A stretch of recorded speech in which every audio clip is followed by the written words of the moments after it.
All right, so now we're going to pick up where we left off and we're going to talk about chemical bonds. I think I misspoke at the end of the last video. I think I mentioned that we're going to do Lewis structures. But before we do Lewis structures, which is representing bonds, I want to do a review of what bonds are. And you may have, almost certainly you have heard of a lot of these before, so it's a little bit of a review, and that's intentional. We just want to jog your memory from Gen Chem.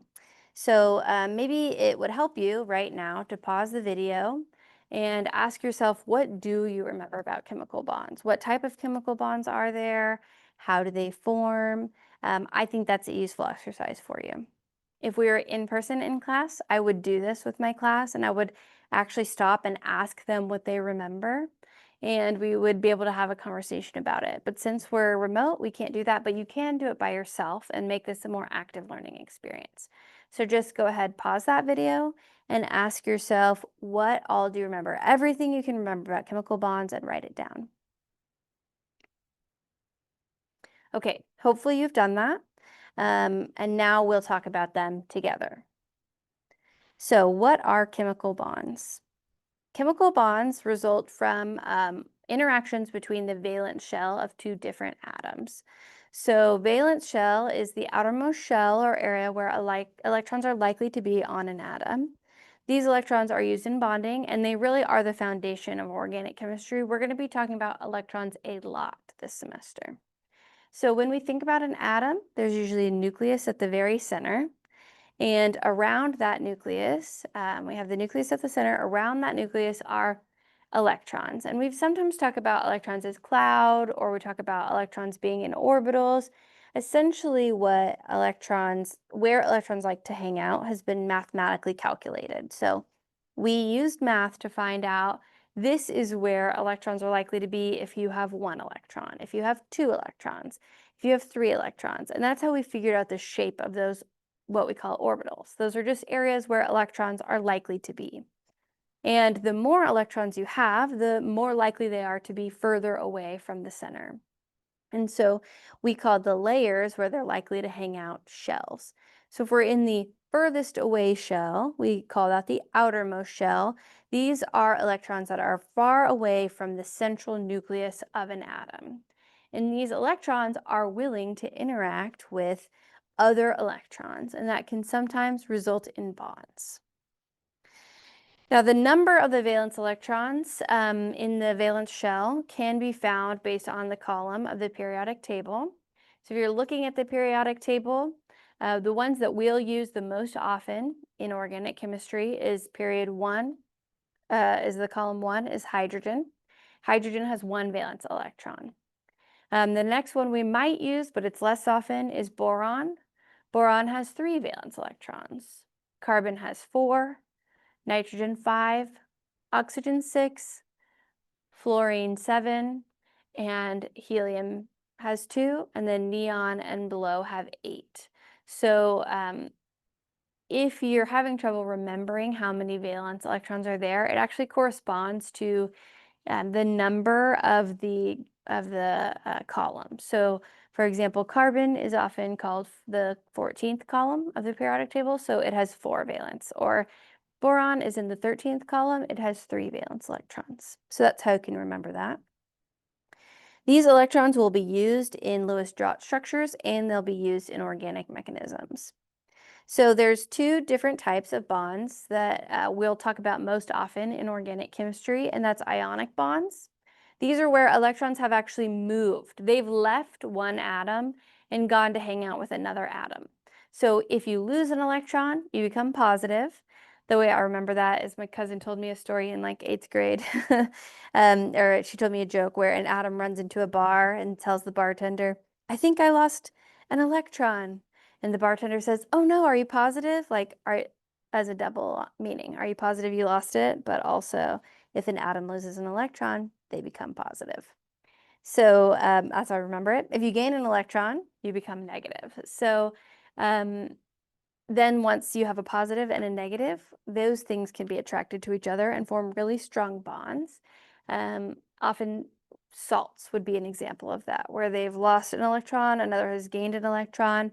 If you hear about ions dissolved in water, those were ionically bonded. And then the other kind is covalent bonds. These are weaker, but the electrons are actually shared. I think of it as atoms holding hands with one another, where neither atom really has claim to the full claim. There's not one's positive, one's negative. They are sharing these electrons. So let's do this together. I'm going to switch over to the document camera so you can kind of see what I'm writing. But this is another time where I think you should pause and try to answer this question on your own. This is how I would do it in my classroom in real time. I would stop recording and stop lecturing and give everyone a chance to do this problem. But try to think of an example of an ionic bond and then an example of a covalent bond. And I will come over here to the document camera, and hopefully you've paused the video. You've come up with an example on your own, and now I'll come up with an example.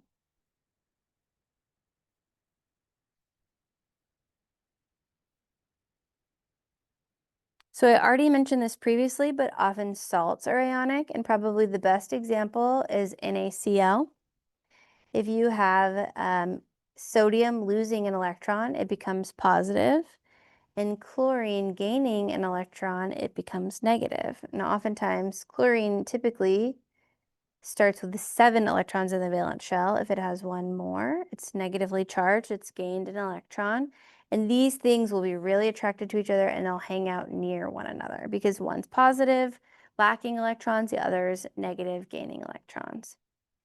The other thing, the other type of bond I think about is a covalent bond. My favorite example of covalent bonds is water. So in water, it's not that your oxygen was negatively charged and your hydrogen is positively charged. It's that there are 2 electrons that make up this bond that are being shared between them.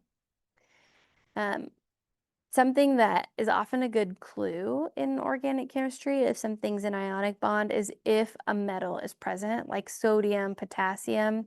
Sometimes you'll see things like something I think you've seen before, like a base, KOH or NaOH. That typically means that the potassium is positive and the OH is negative. Or the Na is positive and the OH is negative. That's the most often you'll see ionic bonds in organic chemistry. Much more often we have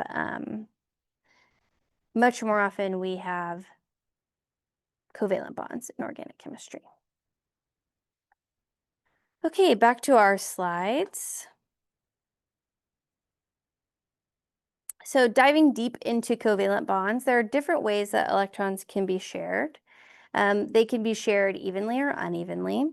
If you remember orbitals, those are, like I mentioned before, areas where electrons are likely to be found, and they overlap to make bonds in those areas where electrons are likely to be shared. Orbitals have different energy levels, so s orbitals are lower in energy than p orbitals, and they have different shapes. So the further away, the more electrons we have, and the further we get from that center nucleus of the atom, the electrons will start to hang out in different areas, which is why they have different shapes. So again, let's do this together. Let's draw an energy diagram of some orbitals. And then we'll also draw the shape of each orbital. So this is a chance for you to try to remember what you know about, this is a chance for you to remember, jog your memory about what you know about orbitals.